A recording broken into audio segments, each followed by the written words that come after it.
Hello, and welcome to another episode of The End of the Search. This one I call it True Surrender Never Leads to Apathy. What do I mean by that? Okay.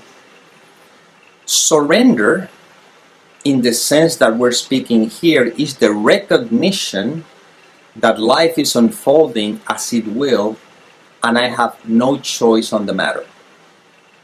The character is just an instrument. True surrender does not lead to apathy, actually lead to trust, which consequently the experience is peace. You see? Apathy happens when I claim that I'm surrendering, but in reality I am not surrendering. I'm just sort of like resigned, in resignation, because there's still the belief that I'm a separate entity that is trying to control life, and when I cannot control it, because in the end life is going to go according to life's own agenda, not according to mine, what happens there is that when I come to a place that I cannot control it, then I said I surrender, I give up. But that give up doesn't carry the fragrance of peace, doesn't carry the fragrance of the love, of the trust that life is unfolding and it's always taking care of itself. That's why with the investigation we do here is to question who you are. And when I ask you who are you, the first thing that is going to come up is a thought, isn't it? A thought is going to tell you who you think you are. Even if a thought appears to be a thought that we may call it spiritual, oh, I am one with everything, that's still a thought. You see, that's still a sense of someone or something describing the indescribable. So I cannot tell you who are you, and you can never find out who are you because it's non-conceptual. But the fact is that you are. That is a fact. That can never change. Right now, you cannot say that you are not. You are. The problem is that you think you are something. The truth is, I am. That's it. If I don't identify with the content of the mind, I am. You see? I think it was in the Bible when they questioned Jesus, but are you Abraham? He says, before Abraham, I am. What he's pointing to is that before the concept, Abraham, the word, or God, or whatever, I am. You are before the thought that says that you are who you think you are. You are before this body that you claim to be when you look in the mirror seem to exist. You are. You are before any concept. You are before any word. You simply are. And when you rest in that, then the surrender has nothing to do with anything you do. It has to do with a trust that life is. That's the surrender we're pointing to here. It's not an individual surrender. It's simply the fact that I am. And in that sense, you could say that you live a surrendered life.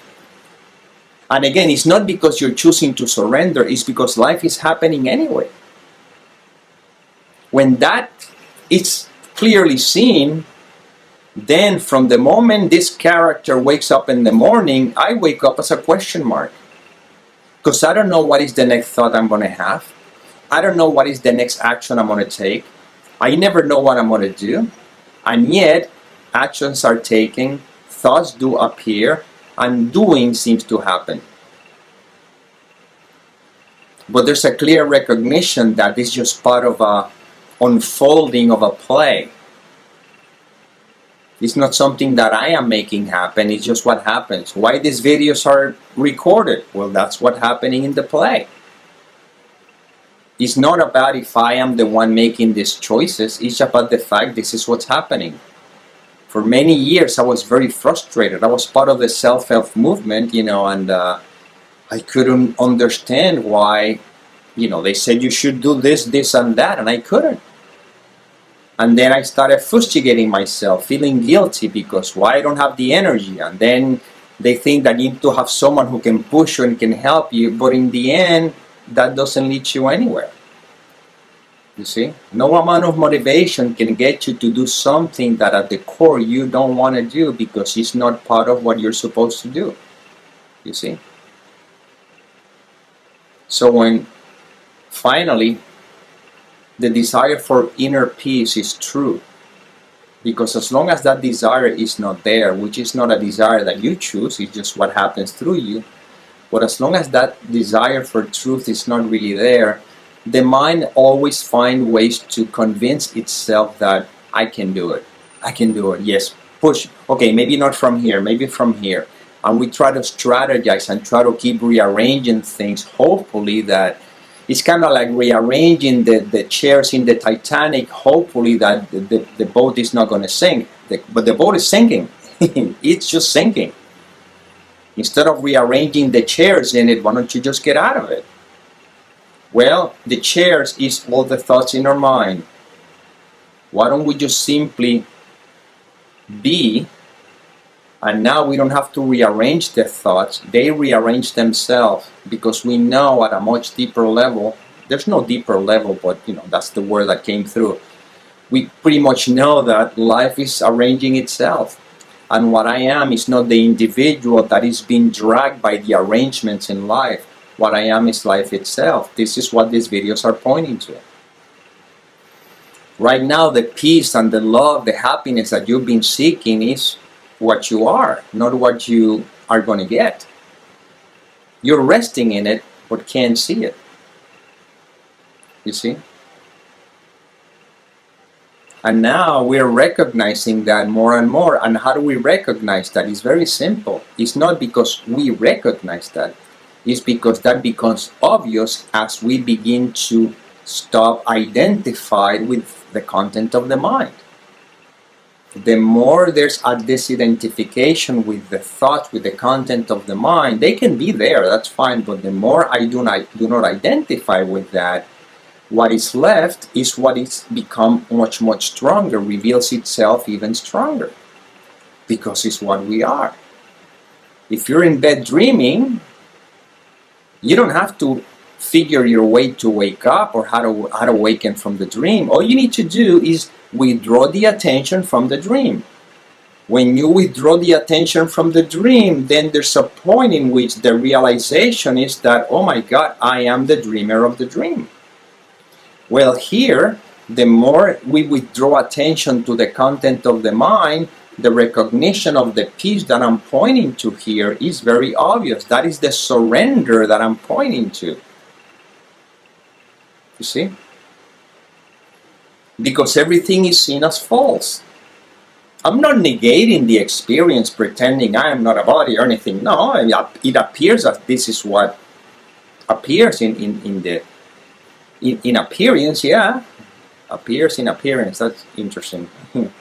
So this is what appears, that's fine. I don't have any issue with that. I still go to the bathroom, I still feed it, I still take care of it. I'll do all the things that people do to take care of the body. I'm not negating the body at all. And yet there's a recognition beyond that, that this is a happening which has nothing to do with what I am. And again, this is where words are limited. They cannot go any further than this. The example that I always use is that the sugar cane. We can talk all you want and hypotheticals and everything about sugar cane and the taste of sugar cane, but in the end, until you taste it, then you will not have the direct experience. And when you have the direct experience, immediately all the questions about the taste of sugar cane will fall away. So the way we get you to taste the sugar cane is by the use of words. Go to that sugar cane field, take a piece of it, break it down, break it and chew on it. There you go. You see, words can be used, but they are limited. They just only point to, they can only go so far. Well, here, words are being using for you to have the direct experience of what it's like when there's no identification with the content of the mind. That is experience. You don't have to talk about it. You cannot say, I feel that I am one with everything. No, that's still the mind.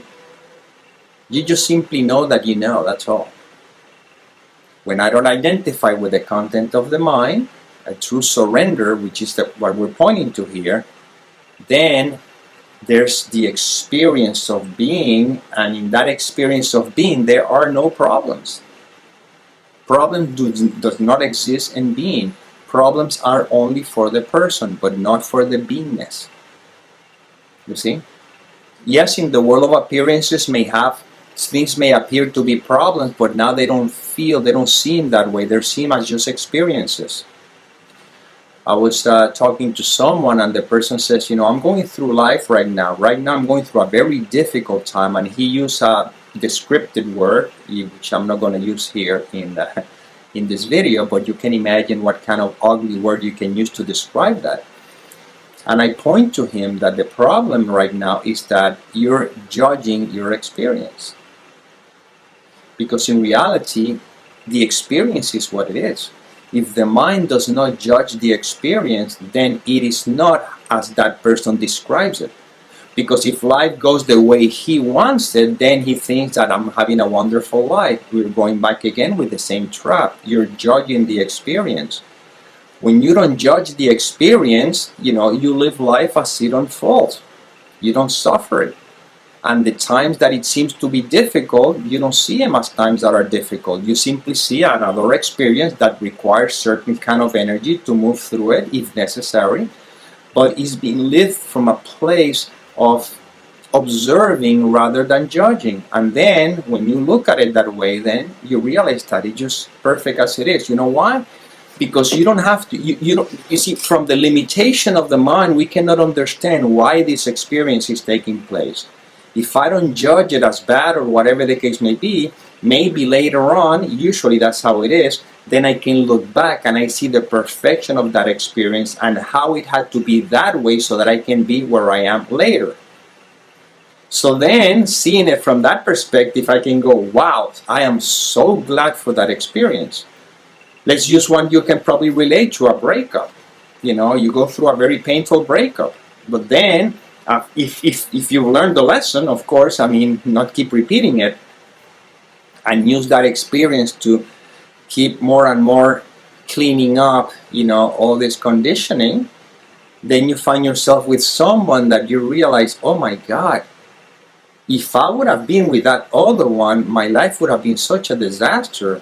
And I was so clingy at that moment. And now that I'm in a different space, I can be with someone that there's a resonance which just goes beyond the limitations of our perspective, and it helps me experience even a much deeper sense of love and something that life cannot describe. And then you can look at that painful breakup and you go, thank you. No resentment, nothing, thank you, because I had to go through that in order for me to be able to grow to a larger experience of what I am, within the content of the dream, so that I can now have this experience, you see? So now let me ask you, was that breakup really as awful as the mind wanted to describe it? No, it was just an experience. It seemed to be awful because the mind is engaged with all this content, with all this belief, and I'm this little person, I'm very needy, I need you, without you I cannot live, and blah blah blah, and before you even know it, it's a total disaster. Well, if that is what led you to the opportunity to break free from that limiting way of thinking, wasn't it wonderful that happened that way? Well, then if you look at every experience in life, everything happens in a divine, perfect order. Nothing is out of order. So it leads you to the place where you are right now, when you're becoming more conscious and freeing yourself from all the bondage of conditioning. See? So life is unfolding. perfectly. Nothing needs to be any different. The only thing that may cause the suffering is identified with the content of the mind. And first, we're recognizing that the content of the mind is just thought. That means absolutely nothing, and they have no power on me unless the power I give to them by just giving in them any meaning. And we're going beyond that. We don't want to stay on that surface. That is part of the recognition, but let's find out, who am I really? And that I claim to be is just a thought, you see? And now we're going back again to the sugarcane thing. I'm pointing to realize that this I am that I claim to be is non-existent. Without that thought, I cannot say that I am this, or whatever the case may be. And this is where, at least, when the content of the mind is not present, there is peace, you see? There is what is, and there's no problems, there's just what is. Life is, I am. That's where we're resting. And this is your nature always. That is never going to change. So this is the surrender that we're pointing to here, that doesn't lead to apathy. It leads to the recognition of the freedom in which you rest, which is the peace that passes all understanding, the unconditional love, the happiness that is ever present. And well, that was the inspiration that came through this instrument. I hope it served. And as always, may peace permeate the mind so that love can be extended.